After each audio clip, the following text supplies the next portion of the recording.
Нова шанса за Охридскиот регион во УНЕСКО. Охридското природно и културно наследство нема да биде впишано на листата на светско наследство во опасност уште 2 години.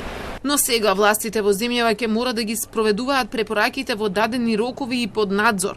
Прва задача за Македонија и Албанија е да донесат заеднички стратешки план за рехабилитација на регионот и да ја засилат соработката.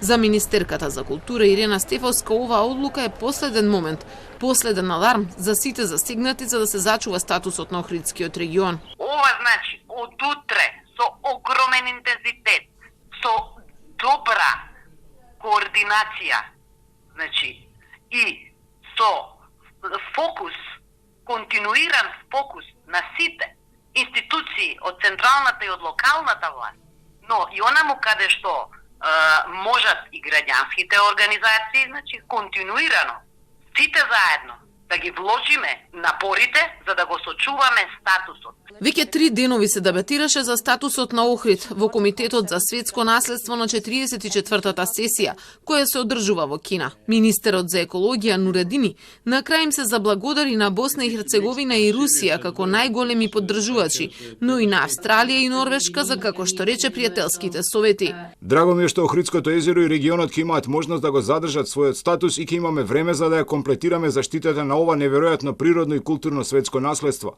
Сепак, ова значи дополнителна одговорност. Затоа сега е време навистина да работиме заедно и да се осигураме дека во иднина нема да се најдеме во ваква ситуација. За невладините пак, ова е разочарување. Оти на ваков начин на властите кои дозволија уништување на регионот им се дава шанса да продолжат со тоа. Баш затоа што ни е значено да се наоѓа на листата на УНЕСКО, треба со него да се однесуваме како што заслужува и треба да го третираме во склад со актуелната и реална состојба. Повторувам, никому нема да му донесе добро ако ние се преправаме дека е се во ред и ако се дадат дополнителни рокови на луѓе кои покажаа во минатото дека тие рокови ништо не им значат. И додека Охрид доби нова шанса, токму невладините денеска излегоа со објава на која се гледа како фекалии се испуштаат од цистерна веднаш до комплексот Свети Наум. Барат државниот инспекторат да го истражи случајот. Спротивно на ова пак премиерот Зоран Заев на Фејсбук напиша дека со заштитата според највисоки стандарди по препораките на УНЕСКО се подобрува и квалитетот на живот на граѓаните и владата го афирмира владењето на правото.